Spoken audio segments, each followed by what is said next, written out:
تمام تعریفیں حمد و ثنا، تعریف و توصیف اللہ جل شانہ کے لیے۔ درود و سلام نبی اکرم نور مجسم شفیع معظم آقائے کل ختم رسول دانہ سبل احمد مجتبیٰ جناب حضرت محمد مصطفیٰ صلی اللہ تعالی علیہ وسلم کی ذات والا صفات کے لیے حمد و صلات کے بعد، عزیز دوستو، بزرگوں، بھائیوں، قرآن مجید سورہ مومنون میں اللہ کریم نے فرمایا ہے، کیا تم یہ گمان کرتے ہو کہ اللہ نے تمہیں بیکار پیدا کیا ہے؟ تم یہ گمان کرتے ہو کہ تمہیں لوٹ کر اس کی طرف جانا نہیں؟ افحسبتم انما خلقناکم عبثا، کیا تمہارا یہ خیال ہے کہ مالک نے تمہیں بیکار پیدا کر دیا؟ تم 9 ماہ اپنی ماں کے بدن میں رہے، بہت سی تکلیفیں سہ کر اس نے تمہیں جنم دیا۔ دنیا میں آنے کے بعد کئی بیماریاں، کئی تکلیفیں، کئی آزمائشیں، کئی دکھ، کئی سکھ، کہیں دھوپ، کہیں چھاؤں، تو کیا یہ سارا سلسلہ بیکار تھا؟ کیا یہ عبث ہے؟ اللہ فرماتے ہیں، کیا تم نے یہ گمان کر لیا ہے کہ تمہیں رب نے بیکار پیدا کیا ہے؟ تم کیا سمجھتے ہو تمہیں لوٹ کر اس کی طرف جانا نہیں؟ انسان دنیا میں اس وقت قیمتی ہوتا ہے جب وہ اپنے وقت کو قیمتی بنا لیتا ہے، اور دنیا میں اس وقت لوگ ناکام، مایوس، پریشان، بور، تکلیف، آزمائش میں ہوتے ہیں جب وہ وقت کو ضائع کرتے ہیں۔ جو آدمی جس مقام پہ بھی ہے، مالک نے اسے بیکار پیدا نہیں کیا، اس کی کوئی ضرورت تھی، حکمت تھی، تقاضے تھے اللہ کی حکمت کے، پھر شخص کو پیدا کیا گیا۔ اس شخص کو چاہیے تھا کہ وہ اپنے اوپر غور کرتا کہ میں کیا کر سکتا ہوں، میں بھلا کون سی خدمت سر انجام دے سکتا ہوں، میں دین کے لیے کیا کر سکتا ہوں، قوم کے لیے، ملت کے لیے، مذہب کے لیے، نظریے کے لیے، اللہ کی مخلوق کی خدمت کے لیے میں کیا اپنی خدمات پیش کر سکتا ہوں۔ وہ اپنی صلاحیتوں کو بروئے کار لاتا، ترجیحات طے کرتا، کام شروع کر دیتا۔ ہم ساری زندگی طے ہی نہیں کر پاتے کہ دراصل ہم ہیں کیا، ہم دنیا دار ہیں کہ دیندار ہیں، ہم کوئی سرکاری ملازم ہیں کہ تاجر ہیں، ہم بھلا ایک ویلفیئر آدمی ہیں یا ہم بس اپنی ذاتی سوشل لائف کے قابل ہیں، اور ہم طے ہی نہیں کر پاتے دراصل کیا ہے۔ ترجیحات کا تعین ہی نہیں کہ ہم نے کرنا کیا ہے۔ بہت سارا وقت ضائع ہوتا ہے، بہت سارا۔ یہ ہمارے ہاں درجنوں ابحاث اور درجنوں بحثیں صرف وہ ہیں جن کا کوئی مقصد نہیں، کوئی فائدہ نہیں، کوئی ضرورت نہیں، کوئی حاجت نہیں، بلکہ اس سے الجھاؤ بڑھتا ہے۔ میرے نبی پاک صلی اللہ تعالی علیہ وسلم نے فرمایا تھا، پتہ ہے سونا اسلام کس کا ہے؟ ایک مسلمان ہے تو ہر ایک کے پاس اسلام ہے، تو فرمایا پتہ ہے حسین اسلام کس کا ہے، سونا مسلمان کون ہے؟ یا رسول اللہ بتا دیجئے۔ تو فرمایا جو بے معنی، بے مقصد اور فضول چیزوں کو چھوڑ دے وہ سونا مسلمان ہے۔ اسلام کے حسن کا تقاضا ہے۔ مسلمان تو سونے سونے، چیدہ چیدہ، چنیدہ چنیدہ کام کرتا ہے۔ اس کے تو جو معاملات ہوتے ہیں وہ بڑے صاف ستھرے، اس کے جو کام ہوتے ہیں وہ بڑے اعلیٰ پائے کے۔ فضول بحثوں میں الجھنا، فضولیات میں وقت ضائع کرنا، فضول سوالات کرنا، فضول سوالات بھی دین میں منع۔ آپ قرآن مجید پڑھیے تو رب فرماتا ہے، کیا تم بھی میرے نبی سے اسی طرح کے سوال کرنا چاہتے ہو جیسے اس سے پہلے حضرت موسیٰ سے کیے گئے؟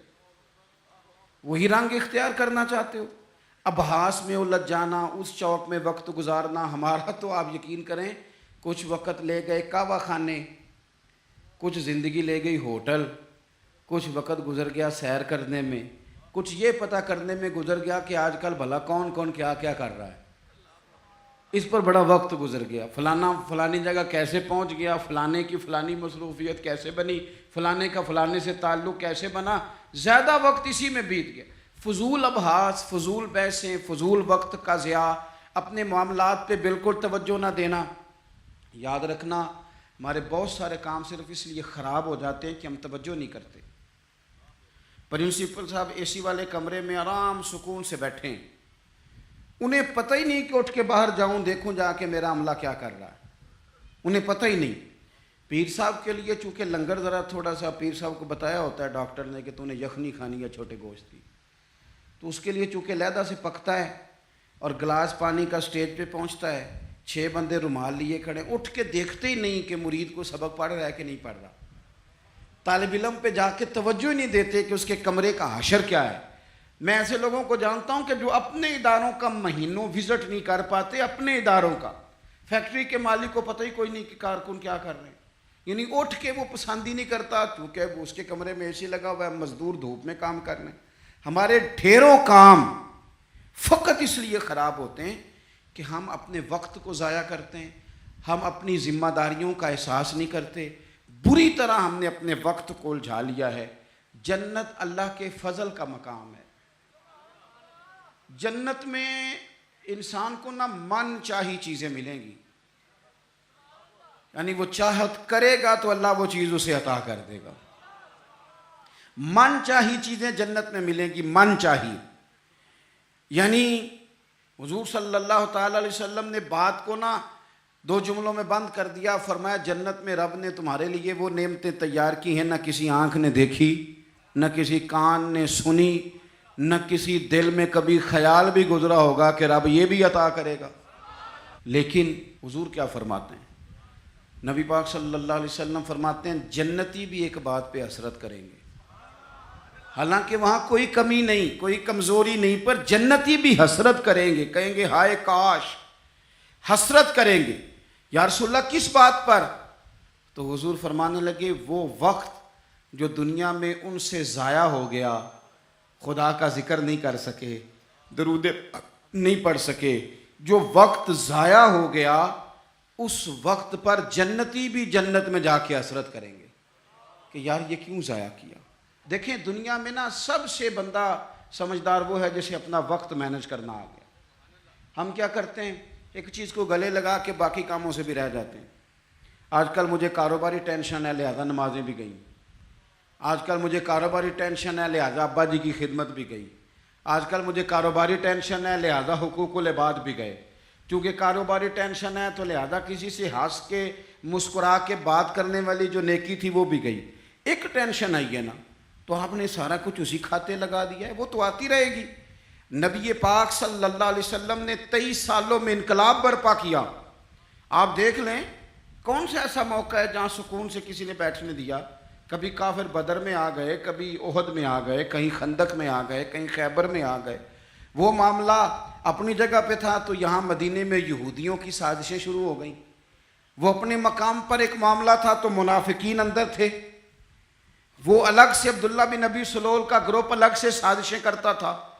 پر ان ساری پریشانیوں کے باوجود اور جو نجی اور ذاتی دکھ تھے وہ بھی اپنی جگہ پہ قائم۔ کبھی حضرت خدیجہ وصال کر گئیں، کبھی حضور کی بڑی شہزادی کا وصال ہو گیا، حضور بدر کی فتح کر کے آ رہے تھے تو حضرت عثمان غنی نبی پاک کی شہزادی کو دفن کر کے آ رہے تھے، تدفین ہو رہی تھی۔ یہ سارے نظام دکھ بھی ساتھ رہے، پر ان سارے کاموں کے باوجود رسول پاک تہجد بھی وقت پہ پڑھتے رہے، صحابہ کو قرآن بھی وقت پہ سکھاتے رہے، رسول پاک صلی اللہ تعالی علیہ وآلہ وسلم لوگوں سے مسکرا کے بھی وقت پہ ملتے رہے، حسنین کو کندھوں پہ بٹھا کے وہ والا معاملہ بھی وقت پہ کرتے رہے۔ سارے کام ساتھ ساتھ ہوتے ہیں۔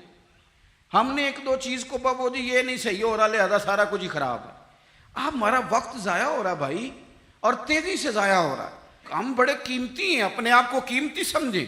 آپ دیکھیں نا ہمارے صوفیاء کہتے ہیں کہ وہ بار کچھ پہچاننا، اللہ کی معرفت حاصل کرنا، آگے بڑھنا یہ تو دور کی باتیں، سب سے پہلا کام یہ ہے کہ من عرف نفسہ، اپنے آپ کو تو پہچاننا۔ یہ جو ہمارا طبقہ نوجوانوں کا ہے اور ہمارے وہ لوگ جو ابھی اپنی عادات کو پکا رہے ہیں، وہ اپنے معاملات کو تھوڑا سا مینج کر کے چلیں۔ اگر آپ سارا دن فارغ رہیں گے تو کچھ نفس کی لذات بڑھ جائیں گی، چیزوں کو مینج نہیں کریں گے تو جو لوگ گھر میں سارا دن لیٹے رہتے ہیں ان کی فرمائشیں بھی بڑھ جاتی ہیں. کبھی ان کا صبح کے ناشتے میں پائے کھانے کو دل کر آتا ہے، دوپہر میں کچھ فارغ ہیں تو وہ کہتے ہیں پکوڑے نکل آئیں تو تب بھی ذرا اچھا ہی رہے گا. پھر وہ تھوڑی دیر کے بعد یہ بھی فرمائش کرتے ہیں کہ شام کا وقت ہے تو چلو میٹھے میں بھی کوئی 2-1 ڈشیں بن جائیں تو اچھا ہوتا تھا. تو یہ مصروفیت پھر انہیں نا اگلے کچھ مہینوں میں ڈاکٹر کے پاس لے جاتی ہے، یہ والی مصروفیات. چونکہ آپ نے چیزوں کو مینج نہیں کیا، وقت کا تعین نہیں کیا. جو لوگ پابندی سے فجر کی نماز پڑھنے کے عادی ہوں، پابندی سے، وہ ذہن بنا لیں کہ آپ 2-3 دن اگر آپ نے پابندی سے الارم لگایا نا کہ مجھے 3:45 اٹھنا ہے، تو میرا خیال ہے کہ 3 یا 4 دن الارم بجے گا، 5ویں دن آپ خود بخود جاگ جائیں گے. اور فجر کے بعد جب آپ واک کر کے لوٹیں اور پھر آپ کا خیال ہو کہ میں نے کچھ تلاوت بھی کرنی ہے، آپ کا تعین ہو وقت کا. اور یہ رواج آپ کی وجہ سے بچوں میں منتقل ہوگا، آپ کی وجہ سے. ہمارے استاد فرمایا کرتے تھے میرا بس چلے تو میں طالب علموں کو ہفتے میں 1 چھٹی نہ دوں. ہم لوگ ذرا تھوڑے سے پریشان ہوتے ہیں کہ بھئی استاد جی مطلب کہتے ہیں کہ ہفتے بعد بھی چھٹی نہ ہو، حالانکہ چھٹی تو ہونی چاہیے. وہ کیا فرماتے تھے؟ وہ کہتے تھے جس دن چھٹی ہوتی ہے شیڈول خراب ہو جاتا ہے، بچوں کا اگلے دن بھی مدرسے آنے کو دل نہیں کرتا. اور یہ بات ہم نے بعد میں دیکھی، اس کا تجربہ کیا کہ روٹین میں جو نظام چل رہا ہوتا ہے اس میں جب 1 دن کی بھی آپ بریک لگاتے ہیں تو اس سے اگلے دن کا ماحول خراب ہوتا ہے.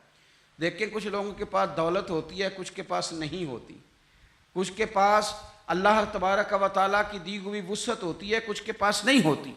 وقت ایک ایسی نعمت ہے جو اللہ نے سب کو عطا کی ہے. اگر اس کو ہمیں مینج کرنا آ جائے، طے کرنا آ جائے، تو ہم نے ایسے لوگوں کو دیکھا جنہوں نے بڑے بڑے کارنامے سر انجام دیے. حضرت عمر بن عبدالعزیز رحمۃ اللہ علیہ کی عمر 39 سال ہوئی ہے، پوری 40 سال نہیں. ہمارے ہاں 39 سال کا ابھی نوجوان ہوتا ہے. ہاں وہ بابا کہیں تو ناراض ہو جاتا ہے.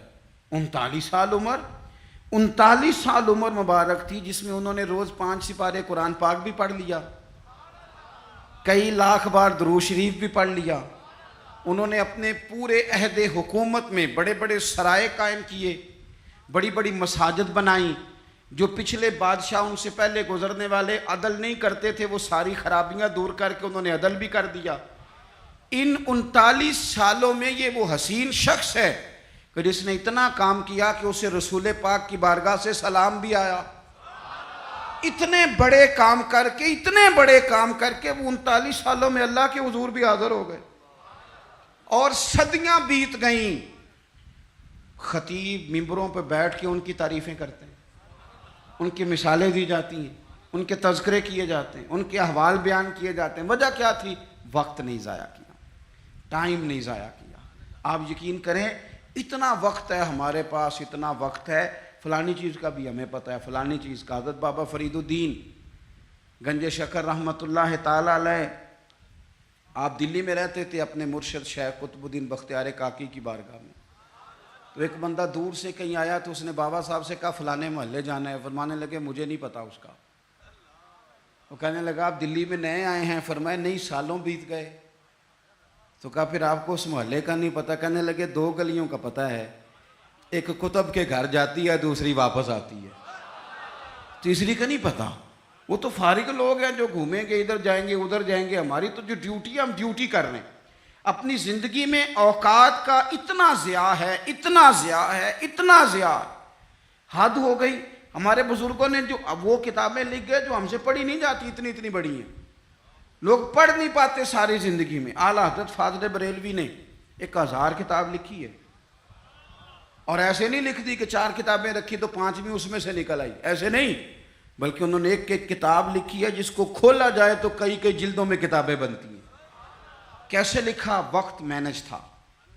وہ وقت پہ اٹھتے تھے، وقت پہ سوتے تھے، وقت پہ جاگتے تھے، وقت پہ نماز پڑھتے تھے، وقت پہ سارے کام کرتے تھے. حکیم الامت مفتی احمد یار خان صاحب نعیمی رحمۃ اللہ علیہ قرآن مجید کی تفسیر لکھنے بیٹھے تو 1 پارے کی 1 جلد لکھی، 8 جلدوں میں حدیث کی شرح لکھی، سینکڑوں شاگرد بنائے، بے شمار ان کے عقیدت مند ہوئے، ان کی کتابیں انمول موتی.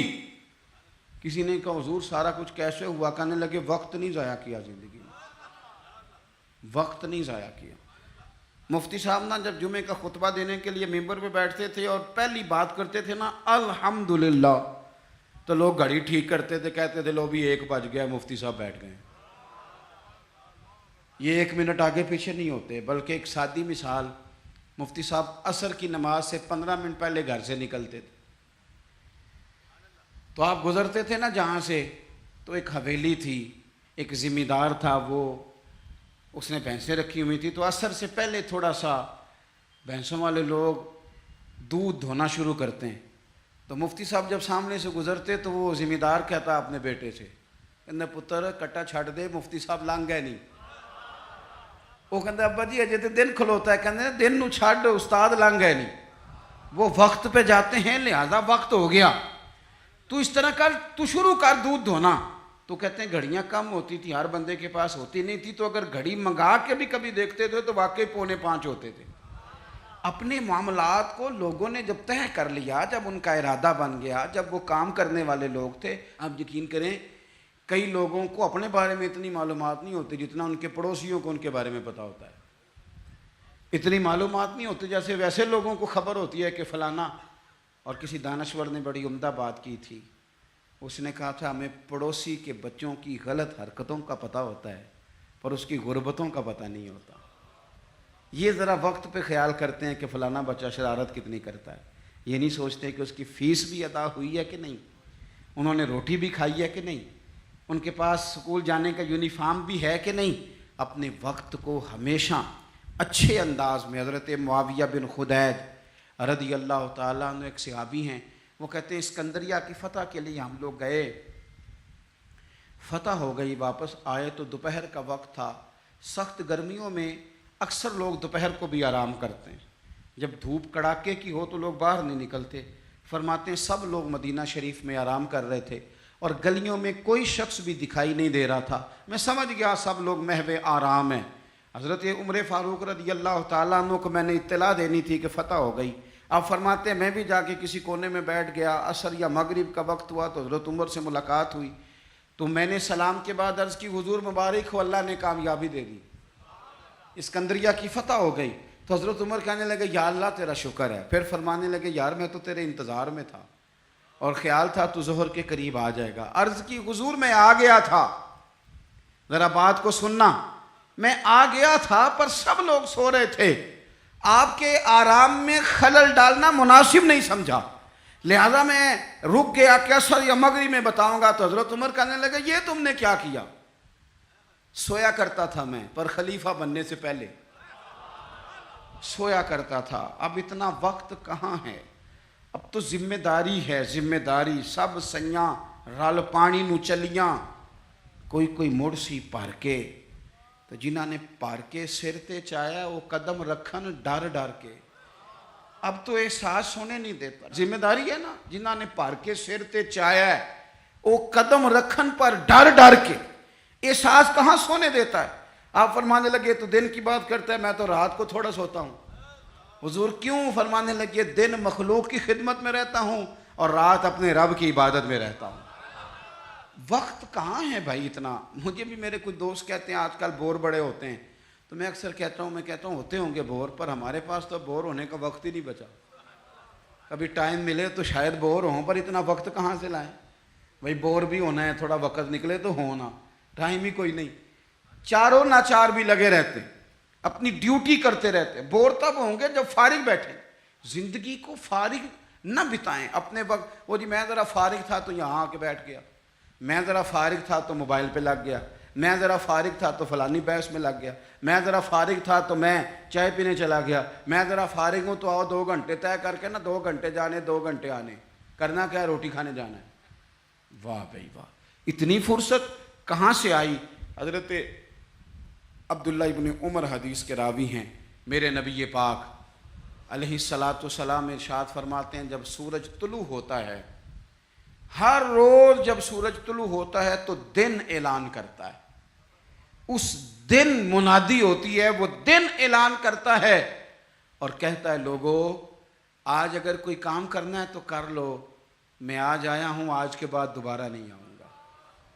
آج یہ جو دن ہے نا، یہ آج کے بعد دوبارہ یہ نہیں آئے گا میرے عزیز، آج جس کی تلاوت رہ گئی وہ رہ گئی، آج جس کی عبادت رہ گئی سو رہ گئی، آج جس نے استغفار کی تسبیح نہیں پڑھی تو اس کی رہ گئی، آج جس نے ابا کی قدم نہیں دبائے تو اس کی خدمت رہ گئی، آج جو رب کی بارگاہ میں جھکا نہیں تو یہ رہ گیا، یہ رہ گیا، اس کا کام آج رہ گیا۔ حضرت حسن بصری رحمۃ اللہ علیہ سے کسی نے کہا حضور یہ کام چھوڑ دیں کل کر لیں گے، آپ فرمانے لگے یہ کام کل پہ ڈال دوں گا تو کل والے کام کب کروں گا؟ جو کل میری ڈیوٹیاں ہیں وہ بھی تو میں نے کرنی ہے نا، تو آج کا کام کل پہ ڈالتا جاؤں گا تو کل والے کام کب کروں گا؟ ہم نے وقت ضائع کیا ہے، ہمارے ہاتھ سے لمحات ریت کی طرح نکل گئے، بہت ساری ہماری ناکامیوں کی وجہ یہ بنی کہ ہم نے ٹائم ضائع کیا۔ ہم بہت سارا پڑھ سکتے تھے، بہت سارا لکھ سکتے تھے، بہت ساری خدمتیں کر سکتے تھے، خاندان کو بڑا کچھ دے سکتے تھے، اور یار ہمارے تو دیہاتے میں وہ بوڑھی مائیں ہوتی تھیں جو اگرچہ قرآن مجید مجہول پڑھتی تھیں پر کوئی مقصد تو بنا لیتی تھی نا، کہتی تھی اب بیوہ ہو گئی ہوں ساری زندگی قرآن پڑھاؤں گی، کوئی لالچ نہیں ہوتا تھا، کچھ نہیں ہوتا تھا، کوئی مقصد تو تھا نا، کوئی ارادہ تو تھا نا، کچھ انہوں نے پروگرام تو بنا لیا تھا۔ اپنی زندگی بے ترتیب گزاریں گے تو خیالات بکھریں گے۔ آج نا ہر تیسرا بندہ کہتا ہے کہ جناب وسوسے بڑے آتے ہیں، ہر چوتھا بندہ کہتا ہے دل میں بڑے بڑے خیالات آتے ہیں۔ میں اس نتیجے پہ پہنچا ہوں، میڈیا دیکھ دیکھ کے، رنگ رنگ کی کہانیاں سن کے، رنگ رنگ کی سٹوریاں سن کے، کوئی کیا کہہ رہا ہے، کوئی کیا کہہ رہا ہے، گمسان کا رن پڑا ہوا ہے، اللہ جانے کون سچا کون جھوٹا کیا بن رہا ہے۔ یہ چیزیں ذہن میں اتنی پختہ ہو جاتی ہیں کہ وسوسے ہی وسوسے، خیالات ہی خیالات، تصورات ہی تصورات۔ وہ لوگ جو اپنے مسلح کے ساتھ جڑے ہوئے تھے، جو اپنی تلاوت وقت پہ کرتے تھے، جو وظائف وقت پہ پڑھتے تھے، جو درود تاج اتنا سونا پڑھتے تھے، اتنا سونا پڑھتے تھے کہ پاکستان میں بیٹھ کے پڑھ رہے ہوتے تھے تو لگتا تھا گنبد خضرا سامنے موجود ہے۔ اتنے ذوق سے حضور کی بارگاہ میں اپنے آپ کو پیش کرتے تھے تو وہ لوگ سکون میں رہتے تھے، انہیں خوابیں اچھی آتی تھیں، ان کی فکریں مضبوط رہتی تھیں، ان کے ذہنوں میں کوئی تناؤ نہیں تھا۔ اب تو بہت سارے لوگ ایسے ہیں کہ اللہ تعالیٰ معاف کرے، آنے والے وقت میں سب سے زیادہ دوائی گردن کی درد کی کھایا کریں گے، کیونکہ 3 گھنٹے تو موبائل پہ جھکے رہتے ہیں، تو کیسے نظام آگے بڑھے گا؟ عزیز بھائی، وقت کی میان سے جو ایک دفعہ تیر نکل گیا دوبارہ پلٹ کے اس میں داخل نہیں ہوگا۔ اپنے وقت کو بچا لیں، اپنے لمحات کو ضائع ہونے سے بچا لیں، یہ بڑے قیمتی ہیرے ہیں، یہ آپ کو اللہ نے وسعت دی ہے، آسانی دی ہے، فراغت دی ہے، تو نبی پاک صلی اللہ علیہ وسلم نے فرمایا یہ رب کی نعمت ہے۔ ہم نا اپنے بزرگوں کو کبھی دیکھتے ہیں نا جی، حضرت شیخ ابراہیم کہتے ہیں قاضی ابو یوسف رحمۃ اللہ علیہ شدید بیمار تھے، امام مالک رحمۃ اللہ علیہ کے شاگرد ہیں، تو یہ آئمہ کا تھوڑا بہت اختلاف بھی ہوتا ہے بعض اوقات فقہی مسائل میں۔ آپ کو پتہ ہے امام اعظم ابو حنیفہ کے شاگرد ہیں اگرچہ قاضی ابو یوسف، لیکن ادب کے ساتھ بعض مسائل کے اندر انہوں نے اپنی رائے مختلف بھی پیش کی۔ تو کہتے ہیں وہ شدید بیمار تھے، اتنے بیمار تھے کہ غشی کا عالم طاری تھا، تو میں ان کی تیمارداری کرنے چلا گیا۔ ہم جب بیمار پڑے ہوتے ہیں کچھ ہے یاد رہتی ہے، کیونکہ مشن ہی کوئی نہیں، بیمار ہے بچے بھی سائڈ پہ لے جاؤ جی میری طبیعت نہیں ٹھیک، کچھ نہیں کرنا، کیونکہ پہلے بھی کچھ نہیں کرتے تھے تو اب تو ویسے بیمار ہیں، اب ہم نے کیا کرنا، کچھ کرتے ہی نہیں۔ قاضی ابو یوسف رحمۃ اللہ علیہ شدید بیمار تھے، شیخ ابراہیم فرماتے میں تیمارداری کرنے کے لیے حاضر ہوا، ان کو غشی طاری تھی، اچانک ان کی آنکھ کھلی، شدید بیمار ہیں، اٹھ کے بیٹھا نہیں جا رہا، لیکن مقصد ہے نا زندگی میں کوئی، تو فرمانے لگے اچھا ہوا یار ایک عالم میرے پاس آ گیا ہے، ایک مسئلے پہ تحقیق کر رہا ہوں، سمجھ نہیں آ رہی، ذرا مجھے بتاؤ تو صحیح۔ اس حال میں بھی آپ مسئلوں پہ تحقیق کر رہے ہیں، اس حال میں بھی کتاب و سنت کی بات، اس حال میں بھی اصول فقہ کی باتیں، کہا حضور فرمائیے، تو آپ فرمانے لگے یہ بتاؤ کہ یہ جو حج کے موقع پر رمی کی جاتی ہے جمرات کی، کنکر مارے جاتے ہیں، تو یہ پیدل مارنا افضل ہے یا سواری پہ؟ تو کہتے ہیں مجھ سے انہوں نے پوچھا تو میں نے کہا حضور میرے خیال میں پیدل ٹھیک ہے، فرمانے لگے نہیں یہ ٹھیک نہیں، تو میں نے کہا پھر سواری پہ ٹھیک ہے، کہنے لگے نہیں آپ نے پھر جلدی کر دی ہے۔ یعنی وہاں بھی وقت کا ضیاع نہیں، وہاں بھی ضیاع نہیں۔ یہ سید ابو البرکات شاہ صاحب رحمۃ اللہ علیہ، حزب اللہ ناو شریف والے، مفتی اعظم پاکستان، سراج اہل تقویٰ کہا جاتا تھا۔ اللہ تعالیٰ آپ کو کبھی موقع دے تو سید صاحب کے مزار پہ حاضری دیا کریں، یہ بڑے کام کا۔ ایک بھائی وہاں لیٹے ہیں حزب اللہ ناف میں، اور ایک بھائی داتا صاحب کے ساتھ لیٹے ہوئے ہیں، سید ابو الاسناد شاہ۔ یہ داتا صاحب سے تھوڑا سا آگے بڑھیں تو حزب اللہ ناف ہے، اس میں مزار ہے سید ابو البرکات شاہ صاحب کا۔ یہ اعلیٰ حضرت فاضل بریلوی کے خلیفہ ہیں اور پاکستان کے سب سے بڑے مفتی تھے، اور ساری زندگی پڑھا اور پڑھایا، اور ساری زندگی حضور کی شانیں بیان کی۔ سید صاحب کا جب آخری وقت آیا نا، بیمار تھے، اس وقت بھی ان کو سید صاحب کہا جاتا تھا۔ اہل سنت میں جب آپ کسی کو سید صاحب کے لقب سے پکاریں گے تو مراد سید ابو البرکات شاہ صاحب ہوں گے۔ تو سید صاحب کو نا آخری وقت میں بھی اتنا پیار تھا پڑھنے پڑھانے سے کہ کسی سے کہتے تھے کہ شیخ محقق شاہ عبد الحق صاحب محدث دہلوی کی جو مدارج النبوت ہے نا کتاب، اس میں انہوں نے حضور کی شانیں بڑی بیان کی ہیں۔ تو تھوڑی ظاہری بصارت کمزور ہو گئی یا جسم کمزور ہو گیا تو فرماتے تھے میں پڑھ نہیں پاتا، مجھے سناؤ۔ یعنی وہ وقت بھی حضور کی شانیں سننے سنانے پڑھنے پڑھانے میں گزر جائے، وہ وقت بھی۔ اور یہ داتا صاحب کے ساتھ مزار ہے، داتا صاحب کی اس سائیڈ پہ سید ابو الاسناد شاہ صاحب، یہ ان کے بھائی ہیں۔ تحریک ختم نبوت میں جیل ہو گئی تھی، جیل ہو گئی جیل، تو جیل میں بھی فارغ نہیں بیٹھے، قرآن پاک کی تفسیر لکھ ڈالی، قرآن پاک کی تفسیر لکھ ڈالی۔ او بھائی فارغ تو وہ لوگ رہتے ہیں جنہوں نے کرنا ہی کچھ نہیں، جنہوں نے کچھ کرنا ہے ان کے لیے کام بڑے، کرنا ہی نہیں، جب کچھ ارادہ ہی کوئی نہیں، ادھر بیٹھے تھک گئے، ادھر بیٹھے تھک گئے، وہاں کھڑے ہو گئے، وہاں کھڑے ہو گئے۔ تو یہ لوگ محنت کرتے تھے، ڈیوٹی کرتے تھے، اس لیے یہ کمزور نہیں پڑتے تھے۔ تو قاضی ابو یوسف صاحب رحمۃ اللہ علیہ شیخ ابراہیم سے فرمانے لگے بتاؤ بھائی پیدل رمی کرنا افضل ہے یا سواری پہ؟ تو انہوں نے پہلے کہہ دیا پیدل، تو آپ نے فرمایا نہیں یہ ٹھیک نہیں۔ جلدی سے کہنے لگے چلو یہ نہیں تو پھر سواری پہ۔ فرمانے لگے آپ جلدی کر گئے، تو کہا حضور آپ فرمائیں، تو رائے دیتی ہیں یہ رائے، اپنی فقہ کے لوگ نا رائے دیتے ہیں۔ فرمانے لگے میری رائے تو یہ ہے کہ جس رمی کے بعد اور رمی ہے، یعنی 3 دن رمی ہوتی ہے نا، کہنے لگے جس رمی کے بعد اور رمی ہے، یعنی 10 کی رمی کرتے ہیں آپ کنکر مارتے ہیں تو پھر 11 کو بھی مارنے ہوتے ہیں، پھر 12 کو بھی مارنے ہوتے ہیں۔ قاضی صاحب فرمانے لگے جس رمی کے بعد اور رمی ہو وہ پیدل افضل ہے، اور جس رمی کے بعد اور رمی نہ ہو وہ سواری بھی افضل ہے۔ آخری وقت میں بھی کتاب و سنت کی بات، آخری وقت میں بھی پڑھنے پڑھانے کی بات، آخری وقت میں بھی اللہ رسول کے رضا والی بات۔ تو میرے عزیز یاد رکھیں گے آپ، وقت کو ہم نے بچانا ہے۔ دیکھیں اسلام وقت کا کتنا پابند ہے، فجر اپنے وقت پہ، ظہر اپنے، اور عصر مغرب۔ یہ کبھی ہوا ہے کہ چلو مغرب آج آدھا گھنٹہ پہلے پڑھ لو؟ کتاب موقوتا، پورے وقت پہ، عشاء اپنے وقت پہ، حج اپنے، وہ بھائی 9 ذی الحج کو ہی ہوگا، نہ 8 کو ہوگا نہ 10 کو ہوگا، اس نے اپنے وقت پہ ہونا ہے۔ رمضان کے روزے اپنے، سحری وقت پہ، افطاری وقت پہ۔ مسلمان جب تیری ہر شے وقت پہ ہے تو تو وقت کا خیال رکھتا کیوں نہیں؟ وقت کا خیال رکھیں، اور ایک بات یاد رکھیں، وقت کو اپنے قبضے میں کر لیں، ورنہ یہ مانتا مونتا کوئی نہیں کسی کی۔ امام شافعی کہتے تھے یہ تلوار ہے، اگر وقت کی تلوار تم نے اپنے ہاتھ میں رکھ لی تو تم بڑی مشکلوں کو کاٹ دو گے، اور اگر یہ تلوار تم نے اپنے ہاتھ میں نہ رکھی تو یہ تلوار تمہیں کاٹ دے گی۔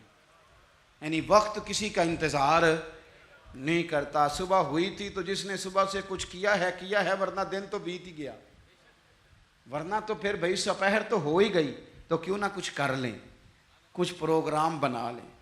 یہ ہمارے بزرگ ہمیں مشورے دیتے ہیں، ذرا سننا بات ختم کرنے لگا ہوں۔ بزرگ مشورہ دیتے ہیں، کہتے ہیں اٹھ فریدہ سوتے آپ،